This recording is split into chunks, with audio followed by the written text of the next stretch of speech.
नमस्कार, मैं हूं विद्यासागर। स्वागत है आप सभी का देवभूमि में।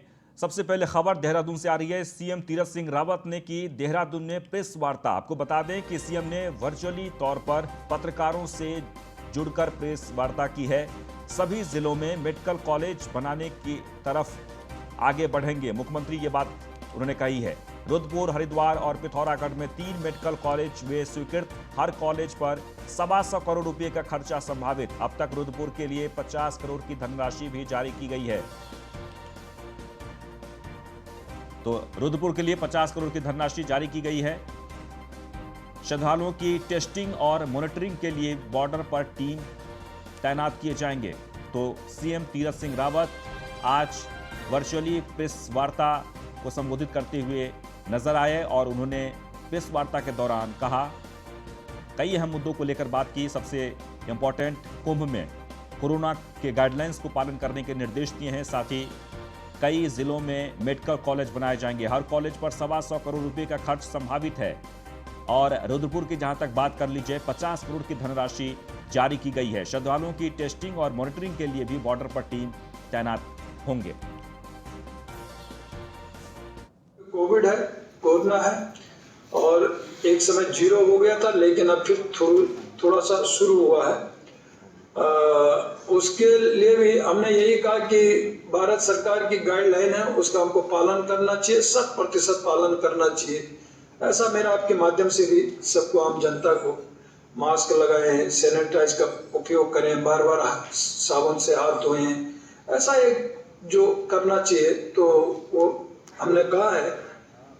लेकिन साथ ही मेरा ये भी कि जो स्वास्थ्य हमको प्रदेश के अंदर जिस प्रकार का आगे और इसको दूर दराज गांव तक ठीक स्थिति में हो, आम आदमी परेशान ना हो, वहीं उसको सुविधाएं मिले स्वास्थ्य की। तो उसके लिए पहला काम तो यह है कि 138 जो 108 हमारी एम्बुलेंस थी और उसको हमने बढ़ाया है 138। ऐसे 200-250 के लगभग इसकी संख्या जाती है पूरे प्रदेश के अंदर। ये अभी हमने तत्काल 138 की स्वीकृति दी है और वो किया है। साथ ही मेडिकल कॉलेज, ये भारत सरकार का है कि हर डिस्ट्रिक्ट में एक मेडिकल कॉलेज होना। क्योंकि मैं जब पटल पे आया भारत सरकार के उसमें, तो उस समय उस सदन में भी था, ये भी मुझे सौभाग्य मिला उसको पास कराने का कि हर जिले में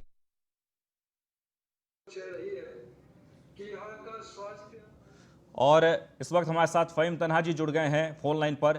फ़हीम जी, आज मुख्यमंत्री ने बहुत ही अहम बातें की है, खासकर महाकुंभ को लेकर के जो गाइडलाइंस है सरकार के कोरोना के मद्देनजर, उसे सख्ती से पालन करने के निर्देश दिए गए हैं।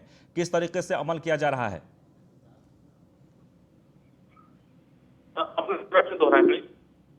जी फ़हीम तन्हा, हम आपसे ये जानना चाहते हैं, मुख्यमंत्री ने आज वर्चुअली प्रेस कॉन्फ्रेंस की है, बहुत सारी बातों पर उन्होंने अपनी बात की है, अधिकारियों को निर्देश भी दिए हैं, महाकुंभ को लेकर भी कहा है।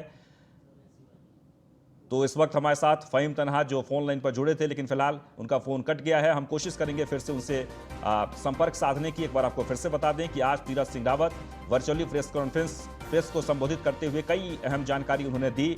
और इस वक्त उत्तराखंड में जो कार्य चल रहे हैं, खासकर मेडिकल कॉलेज को लेकर, सभी जिलों में मेडिकल कॉलेज बनाने की तरफ हम आगे बढ़ रहे हैं। लेकिन रुद्रपुर, हरिद्वार और पिथौरागढ़ में 3 मेडिकल कॉलेज जो स्वीकृत हुए हैं, उससे लेकर यानी हर कॉलेज पर 125 करोड़ रुपए का खर्चा संभावित है, ये बातें उन्होंने कही। और खासकर रुद्रपुर की अगर बात कर ली जाए तो उन्होंने कहा कि 50 करोड़ की धनराशि जारी भी कर दी गई है। लेकिन सबसे अहम बात कोरोना को लेकर, यानी महाकुंभ जो 1 अप्रैल से शुरू होने वाला है, और इस महाकुंभ को लेकर जो गाइडलाइंस सरकार की तरफ से जारी किया गया है, उस गाइडलाइंस को सख्ती से साथ पालन कराने के निर्देश दिए गए हैं।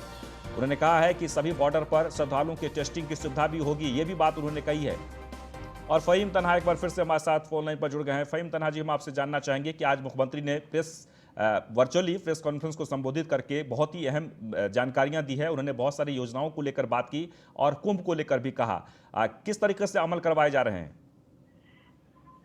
देखिए, इस आज की प्रेस कॉन्फ्रेंस में जो सीएम के मुख से बात निकली है, उसमें 3-4 बड़ी अहम बातें हैं प्रदेश के मद्देनजर, विकास के नजरिए से और व्यवस्था के नजरिए से। तो मोटे तौर पर जैसा आपने कुंभ की बात की है और कोरोना की बात की है, तो एक तो इसमें जो टेस्ट को और कोरोना की एसओपी को पालन लागू करने को लेकर के है। ये महत्वपूर्ण बात सीएम ने निर्देशित कर दी है सख्त तौर पर कि सारे जो बॉर्डर हैं हरिद्वार प्रवेश के उनमें चेकिंग के लिए व्यवस्था की जा रही है और वहां पर टेस्टिंग की व्यवस्था भी रहेगी। साथ साथ जो मॉनिटरिंग है यानी आने वाले श्रद्धालुओं की जो रिपोर्ट चेक करने की बात है वो भी होगी और सारी एसओपी का पालन होगा। माननीय हाईकोर्ट के आदेशों का भी पालन किया जाएगा। उसके अतिरिक्त कर्मचारी भी लगाए जा रहे हैं। ये एक बात कही है। दूसरी कोरोना से जुड़ी है इस तरीके से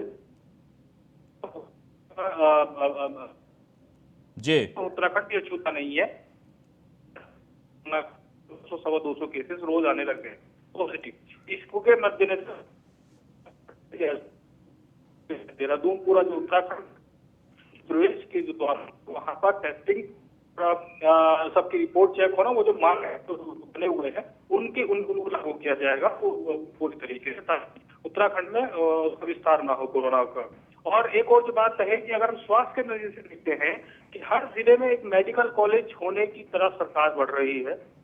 3 मेडिकल कॉलेज की आज बात की है और इसके अलावा आगे बाकी जिलों में भी मेडिकल कॉलेज खोले जाएंगे। ये साफ तौर पर संकेत दिए हैं और 3 जो हुए हैं उनके एक मेडिकल कॉलेज के लिए 50 करोड़ रुपए जारी भी कर दिए। तो ये बड़ी बात है स्वास्थ्य के नजरिए से। और अगर हम फैसलों के नजरिए से बात कर ले तो गैरसैंण को लेकर के बात की है कि कमिश्नरी नहीं होगी, उसको लागू करने को लेकर के अभी सरकार मंथन कर रही है।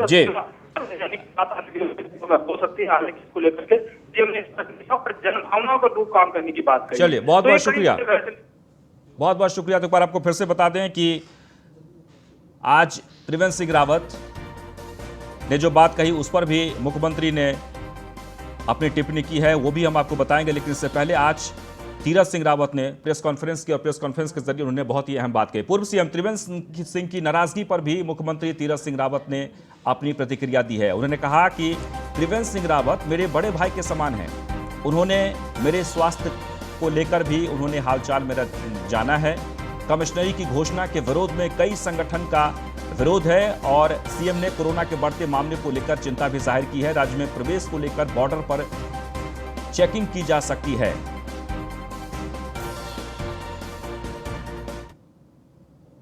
त्रिवेंद्र जी मेरे बड़े भाई हैं और ऐसा नहीं है। वो तत्काल उन्होंने स्वास्थ्य लाभ की वो किया है।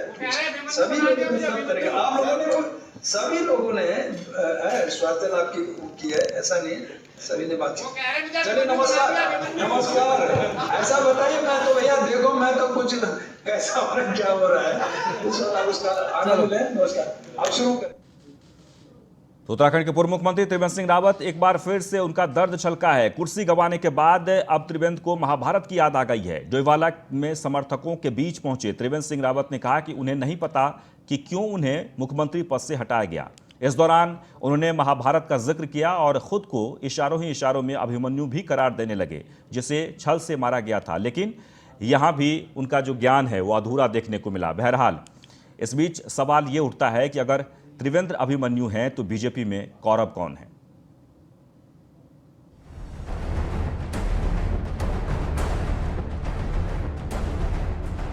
जब अभिमन्यु को छल से मारा जाता है, कपट से मारा जाता है कौरवों के द्वारा, तो मां द्रौपदी शोक नहीं करती है, हाथ खड़े करके बोलती है इस अभिमन्यु का जो छल से वध हुआ है इसका प्रतिकार करो पांडवों। उत्तराखंड के पूर्व मुख्यमंत्री त्रिवेंद्र सिंह रावत का यह दर्द समझा जा सकता है। भले ही त्रिवेंद्र सिंह के सीने में किसी ने तीर न मारा हो, लेकिन सीएम की कुर्सी से हटना तीर नहीं तलवार से मारने जैसा था। अब कुर्सी अपनों की वजह से ही गई और कुर्सी को हटाने वाले भी अपने हैं तो दर्द ज्यादा है। आखिरकार कब तक त्रिवेंद्र सिंह रावत इस दर्द को दिल में दबाए रहते? तो होली के मौके पर भरे मंच से त्रिवेंद्र सिंह रावत को वीर अभिमन्यु की याद आ गई, जिसे चक्रव्यूह में फंसाकर धोखे से मारा गया था। वो संदेश देती है कि ये कौरवों ने अत्याचार किया है, छल कपट से किया है, अब इसका यही बदला है, यही प्रतिकार है कि हम अभिमन्यु के पद का बदला लें। कुर्सी जाने के गम में त्रिवेंद्र सिंह रावत बहुत कुछ गवा बैठे हैं। विरोधी मजे ले रहे हैं तो त्रिवेंद्र का ज्ञान भी न जाने कहां चला गया है। अभिमन्यु के वध तक तो ठीक बात थी, लेकिन अभिमन्यु द्रौपदी नहीं बल्कि अर्जुन और सुभद्रा के बेटे थे और द्रौपदी अभिमन्यु की दादी थी। ये मां द्रौपदी ये कहती है, रोती नहीं है, पुत्र बधू हो जाता है, पुत्र को छल से मारा जाता है। आज 15 दिन करीब हो गए, उनके बारे में चिंता का काम केंद्रीय मंत्रिमंडल का, केंद्रीय पदाधिकारियों का, केंद्रीय नेताओं का है। अब हमें यहाँ पर उनकी चिंता नहीं करनी चाहिए, हमारे वरिष्ठ नेता हैं। कुर्सी जाने का दर्द तो हर किसी को होता है, लेकिन जब मुख्यमंत्री की कुर्सी चली जाए तो दर्द, सदमा सब कुछ बहुत गहरा होता है, जिसका असर दिमाग पर पड़ता है। हो सकता हो त्रिवेंद्र बोलते बोलते महाभारत की कहानी भूल गए हों, लेकिन बीजेपी के बड़े नेता हैं, उत्तराखंड के पूर्व सीएम हैं, तो बोलने से पहले सोचना चाहिए, क्योंकि जब दिन सही न हो तो मजे लेने वालों की भी कमी नहीं होती। Bureau report, news 1 India. Dehradun में बीजेपी के प्रदेश प्रभारी ने प्रेस कॉन्फ्रेंस की है। आपको बता दें कि प्रेस प्रभारी दुष्यंत कुमार गौतम ने पार्टी कार्यालय में आज प्रेस वार्ता की। सीएम तीरथ रावत के विकास योजनाओं की सराहना की। बीजेपी प्रदेश में 2022 में भी सरकार बनाएगी, ये कहते हुए दुष्यंत गौतम जनसंख्या नियंत्रण होना चाहिए।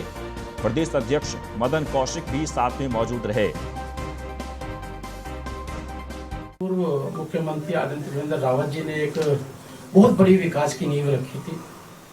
उस नींव पे बिल्डिंग बनाने का काम वर्तमान के मुख्यमंत्री जी ने किया है।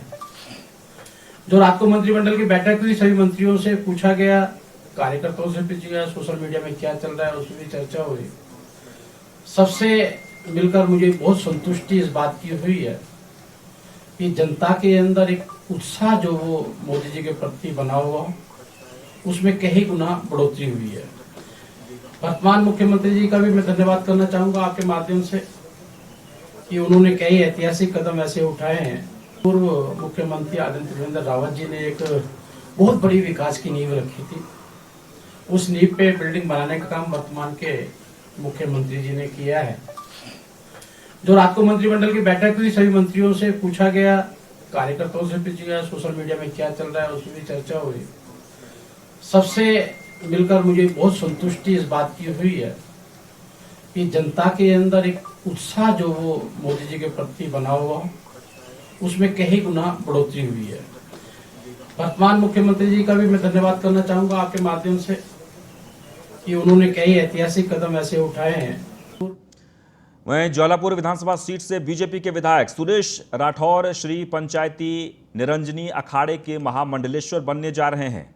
आज सुरेश राठौड़ अखाड़ा पहुंचे, जहां अखाड़ा परिषद के अध्यक्ष नरेंद्र गिरी महाराज और सचिव रविंद्र पुरी महाराज से मुलाकात कर आशीर्वाद दिया। विधायक सुरेश राठौड़ का 12 अप्रैल को शाही स्नान से पहले महामंडलेश्वर पद पर उनका पट्टा अभिषेक किया जाएगा। न्यूज़ 1 इंडिया संवाददाता सुमित सैनी से महामंडलेश्वर सुरेश राठौड़ ने खास बातचीत की। हरिद्वार में महाकुंभ का आयोजन हो रहा है। महाकुंभ में महामंडलेश्वर और महंतों की नियुक्ति भी हो रही है, बनाए जा रहे हैं अखाड़ों के द्वारा। हरिद्वार से ज्वालापुर विधायक रविदासाचार्य सुरेश राठौर जी अब को निरंजनी अखाड़े ने महामंडलेश्वर बनाया गया है। आइए हमारे साथ में महामंडलेश्वर सुरेश राठौर जी हैं, जिनको आज यहाँ पर नियुक्ति हुई है महामंडलेश्वर की। महामंडलेश्वर जी, आप विधायक भी हैं, रविदासाचार्य भी, क्या कहेंगे इस नई उपलब्धि के बारे में? देखिए, धर्म की मर्यादा को और धर्म को निरंतर जारी रखने के लिए, अधर्म का नाश करने के लिए हमारी वैष्णवी परंपरा, सनातनी परंपरा, एक आस्था धर्म के प्रति जो है, उसमें जो जिम्मेदारी महामंडलेश्वर के रूप में मुझे दी गई है, मेरा प्रयास रहेगा कि मैं उसको पूर्ण रूप से पालन करते हुए आगे बढ़ाने का काम करूं। आज धर्म को मजबूत करने की आवश्यकता है और समाज के सभी वर्गों में इसकी आवश्यकता भी बढ़ती रहती है। कहीं ना कहीं आपका अभी एक गंगा शोभा यात्रा भी निकालने जा रहे थे, तो इसमें अब अखाड़े की क्या भूमिका होगी? देखिए, 3 अप्रैल को देश का बहुत बड़ा एक हमारी शोभा यात्रा श्री गुरु रविदास जी के एक यात्रा का आयोजन होता है, हर साल होता है। इस बार महाकुंभ है और महाकुंभ में हम इस यात्रा को जोर शोर से निकालेंगे, भव्य रूप से निकालेंगे और पूरे देश के अलग अलग राज्यों से बहुत सारे लोग आने वाले हैं, हजारों की संख्या में लोग आने वाले हैं। हम उनका अभिवादन करेंगे और मैं जिस अखाड़े से मैं जुड़ा हूँ उस अखाड़े के अखाड़ा वर्ष के अध्यक्ष नरेंद्र गिरी जी महाराज जी ने, रविंद्रपुरी महाराज जी ने घोषणा की है कि मैं 12 तारीख से पहले पट्टाभिषेक करके 12 तारीख के शाही स्नान में सम्मिलित होऊंगा। लेकिन वो 3 अप्रैल को जो हमारी यात्रा है, उस यात्रा में वो शिव मूर्ति चौक के ऊपर निरंजनी अखाड़े के द्वारा उसका जोरदार अभिनंदन किया जाएगा, स्वागत किया जाएगा, जिसमें वो लोग सब लोग भाग लेंगे और निरंजनी अखाड़े के लोग भाग लेंगे। और इसके साथ साथ ललतारा पुल के ऊपर मेरे आराध्य गुरु कैलासानंद जी वो ललतारा पुल के ऊपर वाल्मीकि चौक जो है वहाँ पर हमारी शोभा यात्रा का अभिनंदन करेंगे। शाही स्नान भी आप आज इस बार? हाँ, मुझे शाही स्नान का न्योता मिला है। 12 अप्रैल को हम शाही स्नान करेंगे और अपने भक्तों के साथ करेंगे। हजारों की संख्या में हमारे भक्त पहुंचेंगे और शाही स्नान में भाग लेंगे। बिल्कुल, ये हमारे साथ थे महामंडलेश्वर सुरेश राठौर जी, जो ज्वालापुर से विधायक भी है और रविदास आचार्य और कथावाचक भी हैं। इनकी गंगा शोभा यात्रा भी एक निकालने जा रहे थे। आज इनको महामंडलेश्वर का पद निरंजन अखाड़े के द्वारा दिया गया है। कैमरा पर्सन के साथ सुमित सैनी, न्यूज़ 1 इंडिया, हरिद्वार। और इस बीच बड़ी खबर आ रही है ऋषिकेश से, जहां मुख्य सचिव ओम प्रकाश ने निरीक्षण किया है। आपको बता दें कि मुख्य सचिव ओम प्रकाश ने निरीक्षण किया है। कुंभ से जुड़ी तैयारियों को बारीकी से उन्होंने देखा है। कमी मिलने पर अधिकारियों को फटकार लगाई है। अधूरे कामों को जल्द पूरा करने के निर्देश भी दिए हैं। कुंभ मेला अधिकारी दीपक रावत भी साथ में मौजूद रहे।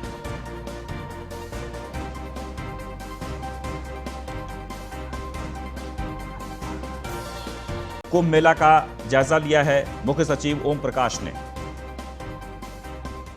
देहरादून से खबर आ रही है, जहां पर मंत्रियों को जिलों का प्रभार दिया गया है। आपको बता दें कि सतपाल महाराज को उधम सिंह नगर, बंशीधर भगत को देहरादून का प्रभार दिया गया है।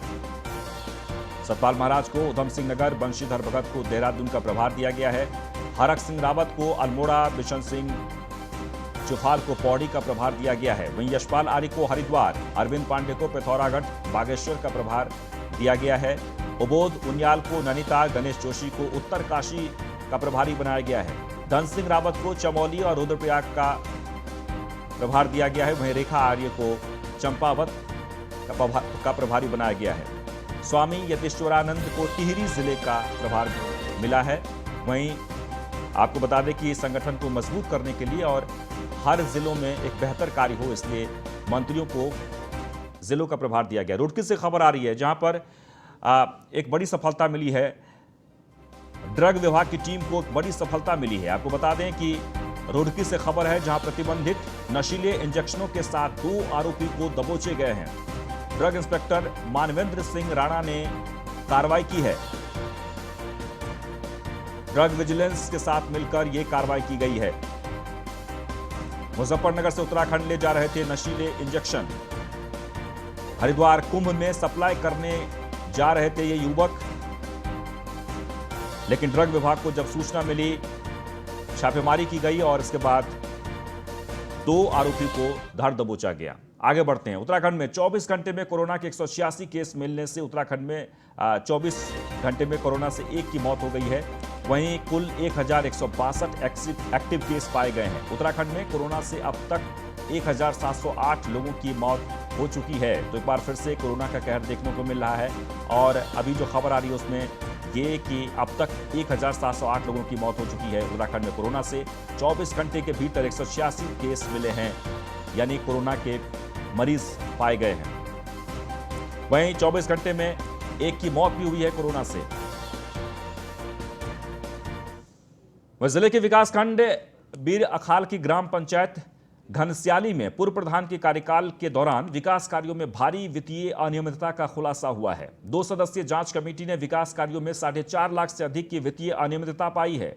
जांच टीम को तत्कालीन ग्राम पंचायत विकास अधिकारी और ग्राम विकास अधिकारी को मिली भगत का दोषी पाया गया है। जिलाधिकारी पौड़ी ने पूर्व प्रधान को नोटिस भी जारी किया है और कहा कि नोटिस का 15 दिनों के भीतर संतोषजनक जवाब नहीं मिलने पर वसूली की कार्रवाई की जाएगी। गौरतलब है कि पंचायत भवन मरम्मत कार्य में व्यय 1,27,000 दिखाया गया, जबकि जांच में कोई भी मरम्मत कार्य नहीं किया गया है। ये एक जांच टीम को गठित किया था, जिसके पश्चात हमारे गांव में 3 नवंबर 2020 को जिला पंचायत राज अधिकारी अमेश खान जी आए थे। उन्होंने जांच की। जांच में पाया गया कि पंचायत भवन मरम्मत 1,27,000 रुपये जो कि खर्चा किया गया है वो धरातल पे नहीं है। ऐसे कुछ बहुत ज्यादा भ्रष्टाचार पाया गया था। सभी बिल वाउचर जो थे सूचना अधिकार के तहत वो नकली पाए गए। प्रधान ने अपने आप को खुद ही कुशल श्रमिक के रूप में दिखाया गया था। तो उन्होंने उनके द्वारा जांच पूर्ण कर ली गई है। विकास खंड के अंतर्गत ग्राम पंचायत घनश्याली में जो पूर्व ग्राम प्रधान थे उनके समय में जो कार्य हुए थे उसकी जांच सीडीओ साहब और डीपीआरओ साहब के माध्यम से पूर्व में कराई जा चुकी है और उस कार्यों में कुछ कार्यों में अनियमितताएं पाई गई हैं। उसमें पंचायत भवन निर्माण है और मास्टर रोल्स में कुछ लोगों का भुगतान है। तो ऐसी बहुत बड़ी अमाउंट का जो वहाँ पे अनियमितता पाया गया है उसका रिकवरी के लिए जांच अधिकारी की जांच के आधार पर मैंने वसूली के लिए निर्देश जारी कर दिया है। निवर्तमान प्रधान से उसका वसूली की कार्रवाई पूर्ण किया जाएगा। जल्दी इसमें कार्रवाई। और इसी के साथ इस बुलेटिन में बस इतना ही। आप बने रहे न्यूज़ 1 इंडिया के साथ।